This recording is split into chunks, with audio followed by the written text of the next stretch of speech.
Ontem, o Jornal da Band mostrou as investigações do Ministério Público e da Polícia sobre o assassinato do ex-prefeito de Santo André, Celso Daniel.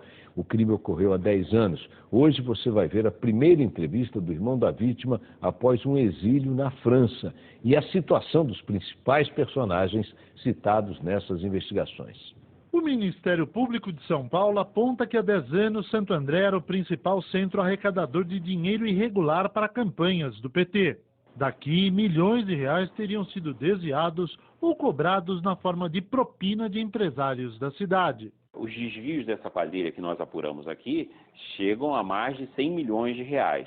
Celso Daniel, então prefeito de Santo André, participava dos desvios de acordo com os promotores, mas não aceitava que o dinheiro que deveria beneficiar o partido fosse parar no bolso de amigos e secretários. O Celso Daniel guardava dinheiro, sacolas de dinheiro no seu próprio apartamento. Esses recursos que foram vistos dentro do apartamento dele eram também recursos destinados a campanhas eleitorais. Acreditávamos no PT, eu acreditava no PT, meu irmão se empenhou e deu a vida pelo partido, no fim das contas. O PT sempre negou a existência do esquema. Já empresários da cidade afirmaram que davam dinheiro diretamente ao empresário Sérgio Gomes da Silva, o Sombra, apontado como o mandante da morte do prefeito petista.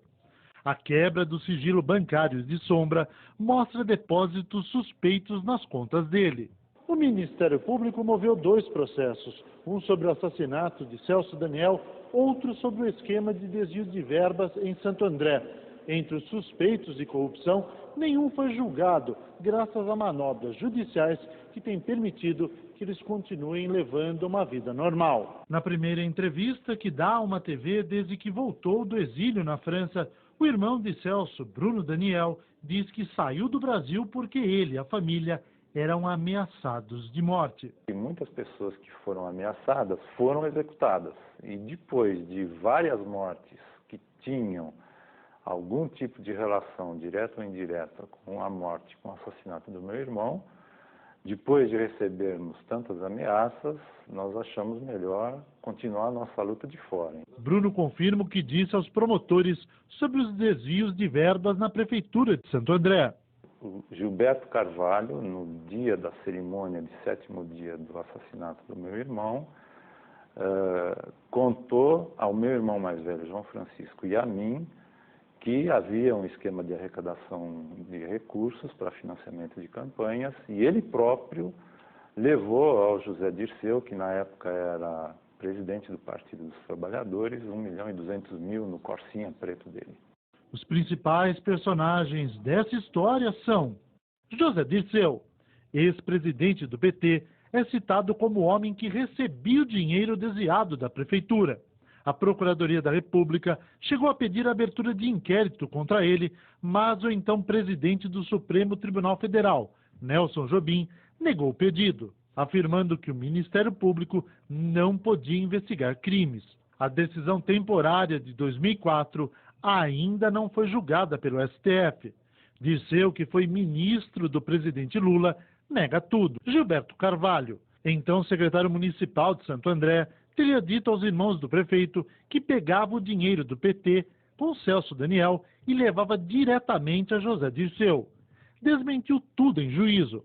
Foi chefe de gabinete de Lula e é ministro de Dilma Rousseff. É um dos réus, junto com o PT, no processo de desvio de verbas.